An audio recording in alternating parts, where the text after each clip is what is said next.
শিক্ষার্থী বন্ধুরা, welcome to the brand new course. এই কোর্সে আমরা জানব ওয়ার্ডপ্রেস কি, কিভাবে ওয়ার্ডপ্রেস নিয়ে কাজ করতে হয়, এবং আপনি যদি একজন ওয়েবসাইট ডিজাইন এবং ডেভেলপার হতে চান ইউজিং ওয়ার্ডপ্রেস, তাহলে এই কোর্সটি আপনার জন্য একটি ফিচার হতে পারে। সো আমরা এই কোর্সটিতে স্কেচ থেকে শুরু করে ইনডিপ পর্যন্ত জানার চেষ্টা করব ওয়ার্ডপ্রেসের। এবং যারা ফ্রিল্যান্সার হতে চান, যারা আপওয়ার্ক বা ফাইবার মার্কেটপ্লেসে কাজ করতে চান, তাদের জন্য এই কোর্সটি অত্যন্ত হেল্পফুল হবে।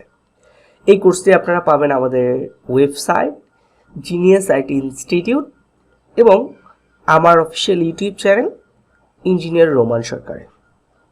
যারা এই কোর্সটিতে অংশগ্রহণ করছেন অথবা ইউটিউব থেকে আমাদের ভিডিওগুলো কালেক্ট করছেন, অনুরোধ থাকবে অবশ্যই আপনারা ভিডিওগুলোকে শেয়ার করবেন এবং আমাদের এই কোর্সগুলোকে সাপোর্ট করবেন।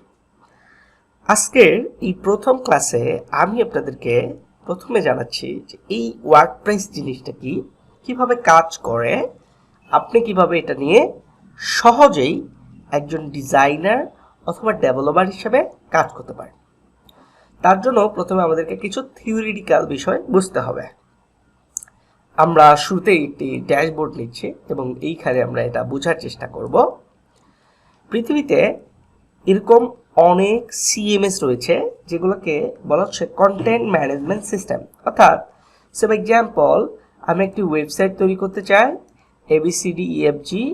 এখন এই ওয়েবসাইটের প্রতিটি অংশে আমার যে ইনফরমেশনগুলো থাকবে, এই ইনফরমেশনগুলো কোনটা কোথায় থাকবে সেইটা যেই সফটওয়্যার সিস্টেম দ্বারা কন্ট্রোল করা হয় সেটাকে বলা হচ্ছে সিএমএস। ফর এক্সাম্পল, আমরা যদি একটি বল এখানে রাখি, আমরা এখানে যদি একটি সার্কেল রাখি, এইখানে যে সার্কেলটা থাকবে এইটা কিন্তু নিশ্চিত না, এটা এখানে পড়ে যেতে পারতো, এখানে যেতে পারতো, এখানে যেতে পারতো, এখানে যেতে পারতো, বা আউটবক্সে যেতে পারতো। এই নির্দিষ্ট জায়গায় এইটা থাকা, এই নির্দিষ্ট জায়গায় এইটা একটা নির্দিষ্ট ফাংশনের কাজ করা, এই প্রত্যেকটা প্রিবিল কোড যেই জায়গাতে রাখা হচ্ছে সেটাকে বলা হচ্ছে আমরা সিএমএস। সিএমএস কিন্তু কোনো ধরনের ল্যাঙ্গুয়েজ না।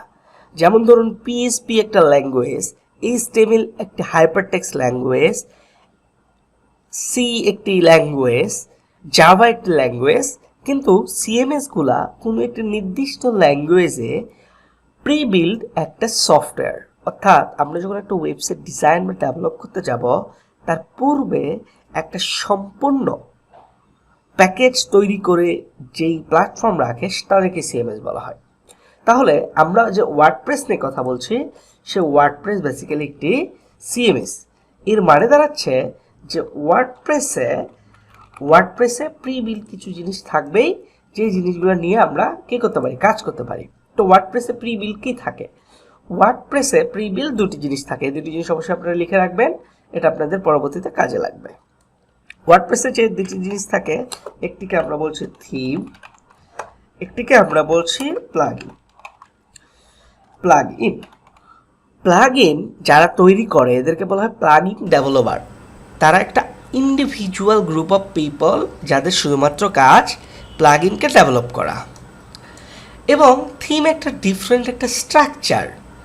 ফর এক্সাম্পল, আমি ধরুন এখানে যে জিনিসটা তৈরি করেছিলাম এটা একটা স্ট্রাকচার, এবং সিমিলারলি এরকম ডিফারেন্ট স্ট্রাকচার হতে পারে। ধরুন এইটা একটা স্ট্রাকচার, আবার আমি এখানে একটা সার্কেল আঁকিয়েছি, এটা একটা আলাদা স্ট্রাকচার।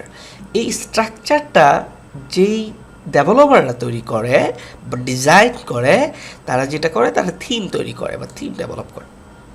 আর 3 নাম্বার যে বিষয়টি উল্লেখ্য সেটি হলো আমাদের ওয়ার্ডপ্রেস সিএমএস। ওয়ার্ডপ্রেস তাহলে এখানে 3টে জিনিস দেখুন। ওয়ার্ডপ্রেস একটা প্রিবিল্ড সিএমএস বা একগুচ্ছ কোড। এর মধ্যে 2টা জিনিস আমাদের প্রয়োজন হবে ওয়েবসাইট ডিজাইন ডেভেলপ করার জন্য, একটি হলো থিম, একটি হলো প্লাগইন। যদি আমরা এই 3টি সম্পর্কে একটু বেসিক ধারণা রাখি, তাহলে কিন্তু আমরা ওয়ার্ডপ্রেস ডিজাইন এবং ওয়ার্ডপ্রেস ডেভেলপ করতে পারবো। তাহলে আপনারা যারা এই কোর্সটিতে অংশগ্রহণ করেছেন, আপনাদের শুরুতেই ওয়ার্ডপ্রেস থিম এবং প্লাগইন নিয়ে একটু রিসার্চ করতে হবে।